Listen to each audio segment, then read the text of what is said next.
I'm going to start with an ayah that belongs to Surah An-Nahl. By the way, the ayah, invite people with wisdom, belongs to Surah An-Nahl. So all the ayat that I will use to explain this ayah also belong to Surah An-Nahl. They come from the same surah. And this surah at the end says, call people with wisdom. And the entire surah is full of examples of how do you call people with wisdom. The surah itself teaches you.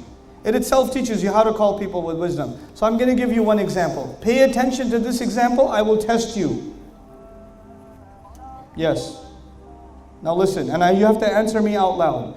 Allah says, listen. وَمَا أَنزَلْنَا. Actually no, before that. He says, He sends water from the sky. أَنزَلَ مِنَ السَّمَاءِ مَاءً. He sends water from the sky. ينبت لكم به الزرع والزيتون والنخيل والأعناب ومن كل الثمرات. Now listen, let's see if you have good vocabulary. What does zaytun mean? Brothers won that one. والنخيل. Brothers 2, sisters 0. الأعناب. Sisters got that one. 2-1. ومن كل الثمرات. Brothers got that one. Even though you're on the girl side, I'll give you the 3-1. Okay, listen. Allah says He sends water from the sky, and then olive comes out, palm trees come out, date palms come out. He says grapes come out, farm comes out, farmland, harvest comes out, zara, all kinds of crop. And then He says all kinds of fruit. Now listen. If water didn't come from the sky, there would be no life on the earth. Yes or no? There would be no life on the earth if Allah did not send water from the sky. Now, if you want to look at what grows on the earth, does the same thing grow on the earth or different things grow on the earth? Different. Same water, but different plants, right? Same water, but different plants. Now, I'll break them into 2 categories. Farmland. Does the farm grow on its own, or does the farmer have to do work also? You can't just have the rain. The rain is not enough. The rain is necessary, but it's not enough. The farmer has to do work also. Grapes are delicate plants. You can't just grow them on their own. The farmer has to do, the gardener has to do work. Palm trees are sensitive. You have to take care of them. The gardener has to take care of these plants. Rain alone is not enough. You understand? So in other words, for farming and and olives and these sensitive fruits and these sensitive trees, they have to be taken care of. And a farmer or a gardener has to do work also. But when Allah says He grows all kinds of fruits, if you go in the Amazon jungle in South America and there are hundreds and thousands and thousands and thousands of acres of jungle and trees, do those trees have fruits? Yes. But is there any gardener? Is there any farmer? No, it grows on its own, yeah? So what I'm trying to say is, when Allah sends water from the sky, things grow from the earth. But some things grow because of our effort also. It's a partnership. And some things grow only by the gift of Allah. You with me so far? Now let's take this further. Let me tell you why I gave you this example. Remember, we're trying to learn what from the Quran? Wisdom. All of this I'm explaining to you because we're going to try to learn some wisdom from the Quran tonight. Now listen. Same surah. Allah Azza wa Jalla later on says, وَمَا أَنزَلْنَا عَلَيْكَ الْكِتَابَ إِلَّا لِتُبَيِّنَ لَهُمْ الَّذِي اخْتَلَفُوا فِيهِ وَهُدًى وَرَحْمَةً لِقَوْمٍ يُؤْمِنُونَ. We did not send the book down to you at all. Wait, before He said, what did He send down? Rain. Now He says we're sending what down? The book. So now He is going to compare the book to what? The rain. He says we sent the book down only so they could clarify all the differences. And so it could be guidance and mercy. Now, when the book of Allah comes down like the rain comes down, the rain goes into the earth. And the book of Allah, its ayat go inside the hearts of human beings. Now, the earth used to be dead, yes? And because of the rain, what happened? It came back to life. And the people used to be dead. Their hearts used to be dead. And Allah's book has the power to do what?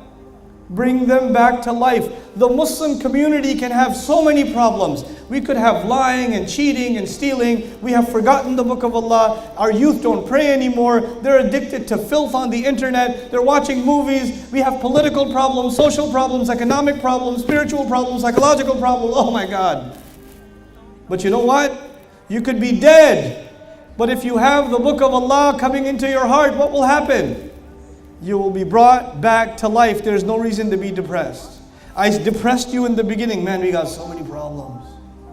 But you know what? We have one solution. And what's that solution? The book of Allah. And when it enters into you, you could be as dead as death gets.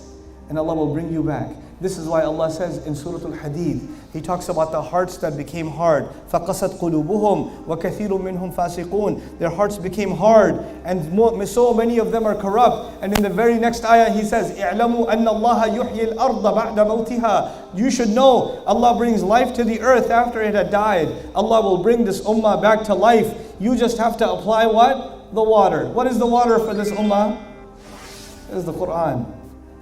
Is the Quran. And if this ummah is not coming back to life, that must mean we're not applying the water correctly. That's what that means. Now I told you before, when it rains, how many kinds of plants you get? 2. One of them you have to do the work also. Remember that? And the other one happens how? On its own. In the middle of the jungle there's an apple. In the middle of the jungle there's an orange. It happened on its own. We had nothing to do with it. You understand? Just like that, even today, there will be people who accept Islam. You didn't do any da'wah, you didn't make any effort, you didn't do nothing. Allah just put the water into their hearts and they just came to Islam on their own. It'll happen even now. Does it happen or no? Just like the fruits who grow in the middle of the jungle, with no human effort, only by the will of Allah. There are some people who come to Islam only by the will of Allah. You know, I get amazed. I just get baffled at sometimes the emails I get, sometimes the conversations I have. I just get shocked sometimes. It still rings in my head. I was coming back, with my family at the airport, and there was a flight attendant. This was in Maryland. There's a flight attendant walking by, and you know how flight attendants dress. They don't dress like, I'm not talking about like Emirates flight attendants. I'm talking about like Spirit Airlines or something in America flight attendant. She walks by and she goes, I've been watching your videos. Pray that I become a Muslim soon.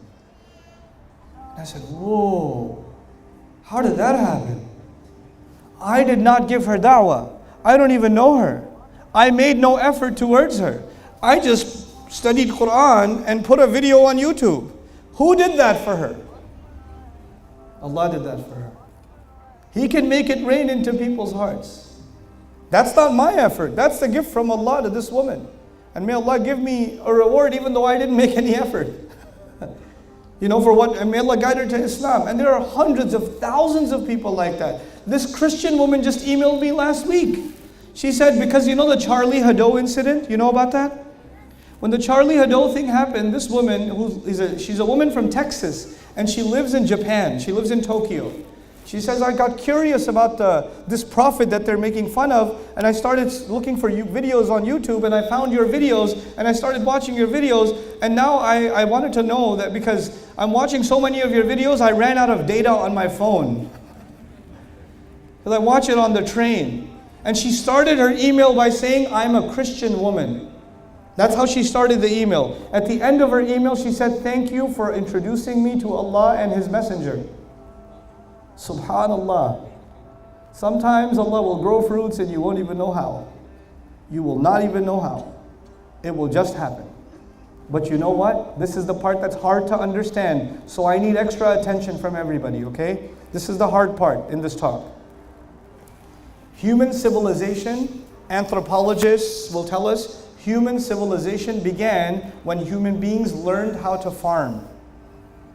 You could not survive. Humanity could not survive eating fruits in the jungle. We had to figure out a way to mass produce food. And the best way to mass produce food is to develop agriculture. You understand? So humanity became civilized. And once agriculture came, cities came. And when cities came, nations came. Civilization came. But the first step of civilization was what? Agriculture. You with me so far?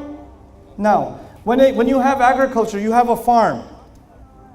Don't you have to direct the water?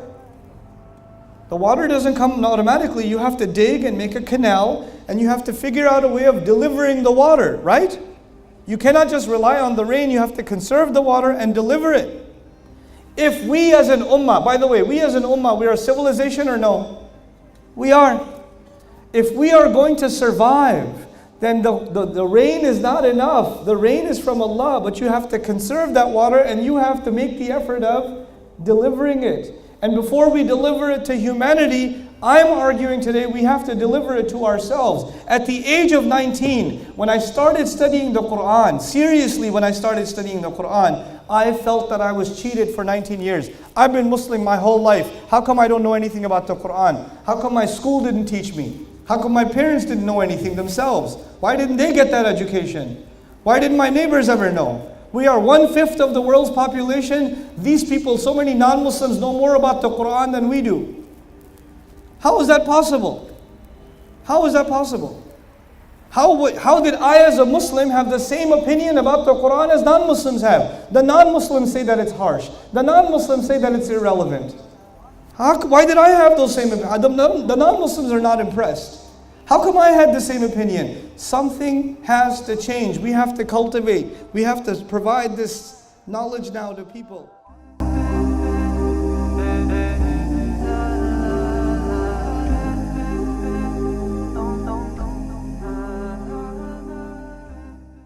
فيها حب فيها وجد واشتياق لا يحاد